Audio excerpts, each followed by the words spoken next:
यार चल मछली मारे देख ना कितना मछली चल चल मार ली चल चल चल चल यार ना होई ना जाई का है वो भी मोटका मोटका गड़ा चूड़ा ले रहे हां ई ना जाए तेना जे कोई ओ दिन ये हो जा मारा तरह चुरा ले तेना जे हट हट चल ले चल चलो देखा तनी कहां मछली मारत चलत रहा हमहू पीछे पीछे आवत तनी चला जा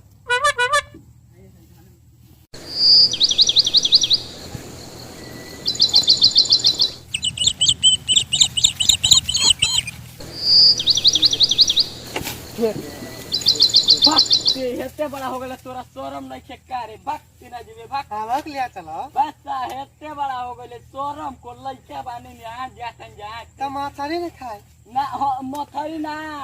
ते दो हम टमाटर लाम जा दो अब नहीं दे तो नहीं दे दो ना नो तल ना दो चलते देखा तनी क्या हमारे खार ले लो हम हूं मारे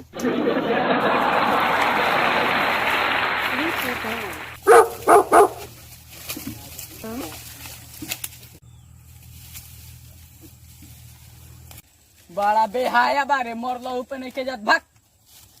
हमारा के ना ले चल बड़ हमारी हरा हरा गरिया बड़ी बड़ी बड़ा बड़ा भाग तूने बस भैया तुम गाड़ी हम चल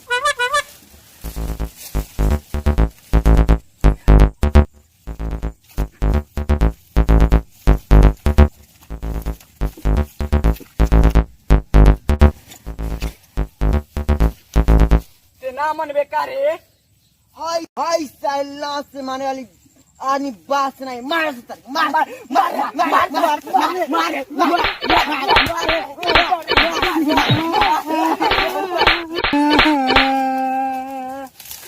जा दसरा उलो जा तेरे अपने भाई को ला के ले मामू चल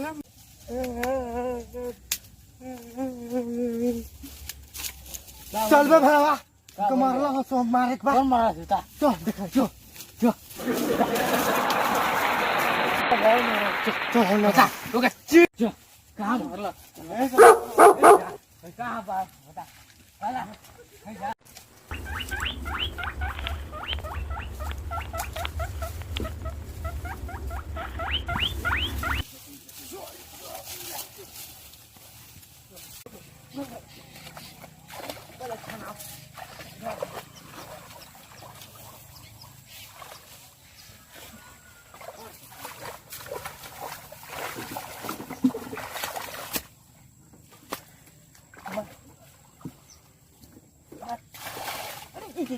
ये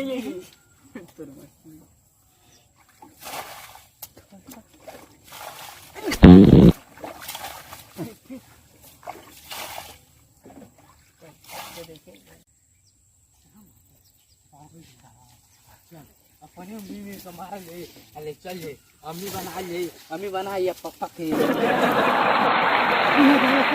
मारला तू है जो तू जाओ हम फैजा का ठीक है अरे ये हम भैया क्यों नहीं मर ले रे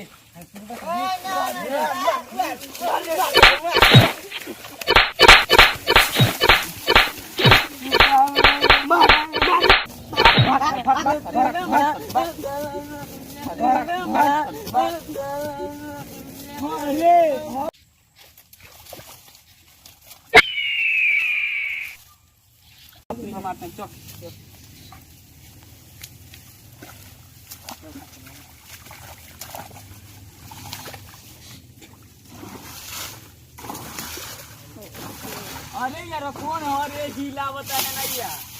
चल बे रे हमरा बुझा तो कर संग एगो आइल ल उहे रहल चल बे तन खोज भाई का बरे पकड़ तो रे मार रे मार तो से ना मन बेकार रे चल भाग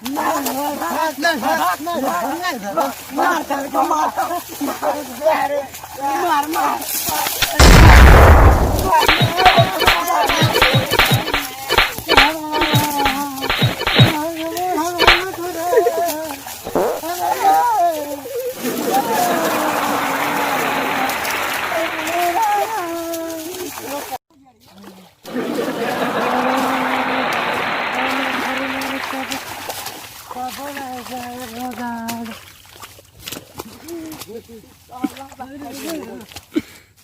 अरे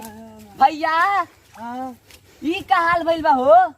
मछरी वाला मार कौन मच्छी वाला तक मरलस यारे बाल हेगा मार जाला हई सब चेहरा फूल के सूज गइल बा आई हो दादा हाथवा तोर तक क्रेक हो गइल बा हो मार दी अब से मच्छी मारे मत जइया मछरी मारा ना। हाय फ्रेंड्स, हमारा वीडियो आपको अच्छा लगा तो लाइक करें, कमेंट करे, शेयर करे और सब्सक्राइब जरूर करें। सब्सक्राइब क्या होता है? सब्सक्राइब नहीं दोस्तों, सब्सक्राइब जरूर करें और बेल आइकन को दबाना ना भूलें, क्योंकि इसका बात न लें, ये थोड़ा तोतला बोलता है। तो हम लोग अभी वीडियो बनाना स्टार्ट किए हैं, थोड़ा वीडियो में मिस्टेक हो और भाई लोग से माफी मांग रहे हैं कि छोटा मोटा गलती हो तो माफ कर देना। देखिए इसका बात को बुरा मत लें, क्योंकि थोड़ा तोतला का कॉमेडी करता है। तो हम लोग वीडियो बनाते रहेंगे आप लोग का आशीर्वाद से, और वीडियो में मेरा थोड़ा कम रोल था, लेकिन अब अधिक रोल आएगा। तो मुन्ना भैया के कृपा से सब वीडियो बन रहा है, तो देखिए मुस्कुराते हुए हाय दोस्त। और वीडियो स्टार्ट किए बनाना तो रुकेंगे नहीं, सोच रहे हैं कि हम भी लोग कुछ लाइए ऊंचे पद पे, ठीक है। हाय दोस्त, तो चलते हैं अगले वीडियो में, नेक्स्ट मिलेंगे। ओके।